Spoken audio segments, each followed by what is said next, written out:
Miss Palmer here, coming to you from my kitchen.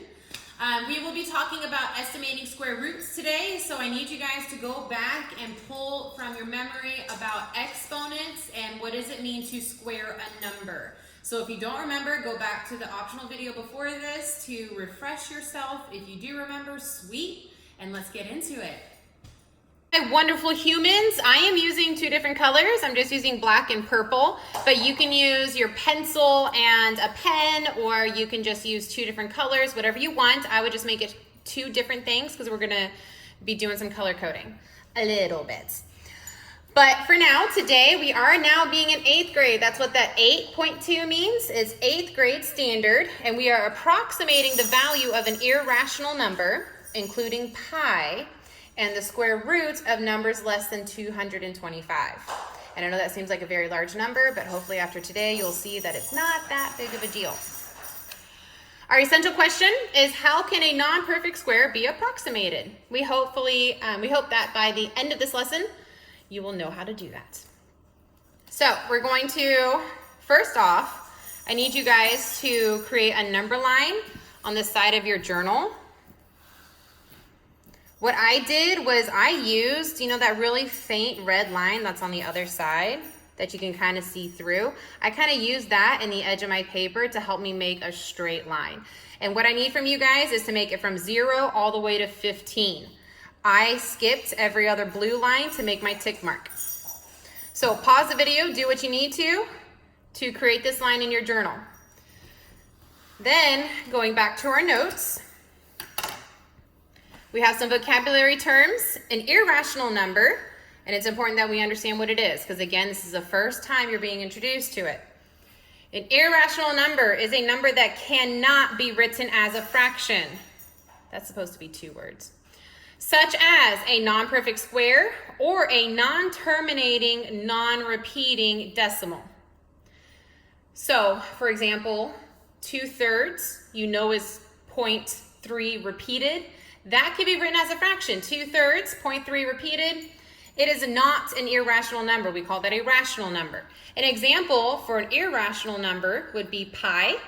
It never repeats and it never terminates. They are actually still finding new digits at the end of pi. And the square root of 13. Because we know that 13 is a prime number, it's going to be tough to find the square root of that. It is called a non-perfect square. So what are non-perfect squares? Well, let's go over what a perfect square is. A perfect square is a number whose square root is an integer. For example, the square root of 64 is 8. This is where we're going to get into our number line. We are going to list all of our squares, all of our perfect squares. I've already listed several. So the square root of 1 is 1. The square root of 4 is 2. Because 2 times 2, 2 squared equals 4.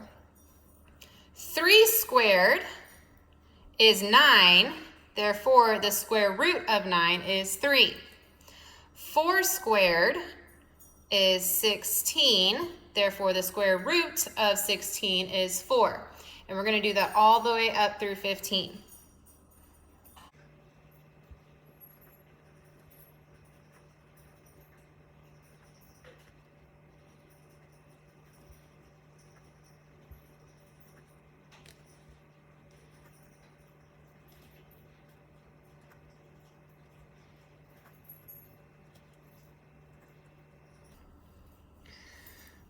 So 15 squared is 225. And that's as big as we need to go, but the one thing I need you guys to try to do is memorize this. Memorize all of your perfect squares.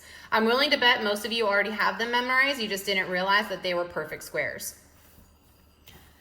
So now going back to our notes, we have some steps that we'll go through. The first step is to use the knowledge of perfect squares to estimate non-perfect squares. And I put it in purple that we're going to refer to the number line to do this. Second step is we're going to locate which 2 perfect squares the non-perfect square sits between. Then, based on how far away the non-perfect square is from both perfect squares, we're going to estimate to the nearest tenth of a decimal. Now that's a lot of knowledge, a lot of words, so let's try to put this to practice so we can kind of get used to what we're saying. Our first example is to estimate the value of the square root of 50.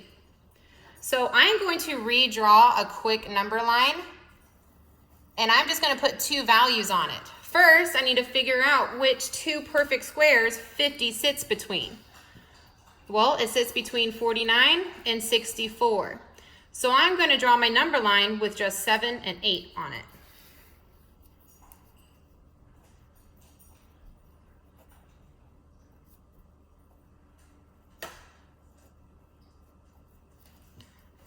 So now I have my new number line that's to this problem. I am now going to put the square root of 50 on this number line where it makes sense logically based on these two perfect squares. So since 50 is just 1 point more than 49, I'm going to say that goes pretty dang close to the 7, since 50 is just one more unit away from 49. Let's actually write that down. 50 is 1 unit from 49. 50 is 14 units from 64. So based on that information, if I were to estimate what this decimal is, what this non-perfect square is, I would estimate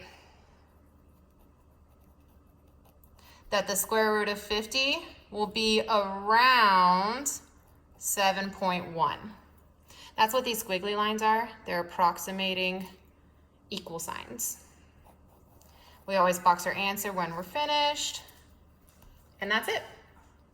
So let's go through another example, trying to practice this. We're going to estimate the value of 22. So again, the first thing I'm going to do is redraw a number line with my two values that the square root of 22 sits between. So looking at my number line, I see that 22 sits between 16 and 25. So I'm going to put 4 and 5 on my number line. So I know 4 is the square root of 16 and 5 is the square root of 25. Now the square root of 22, it is closer to the 25 than it is to the 16. So let's see, 22 is 3 units from 25, and 22 is 6 units from 16. So since it's only 3 units from 25 and 6 units from 16, I'm going to say it's probably around here, the square root of 22.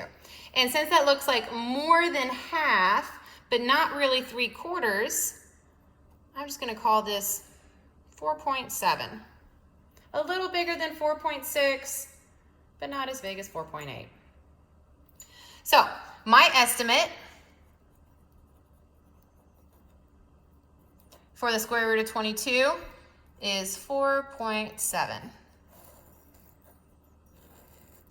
Now, considering we are in 7th grade doing 8th grade work, yes, you only have to approximate to the 10th. You should not need to approximate any further. And that's it. If you guys need help on this or you do not understand it, please reach out. Reach out to any of your math teachers. Reach out to any math teacher that you know whatsoever. We need you to understand this. Y'all are the best. You are amazing.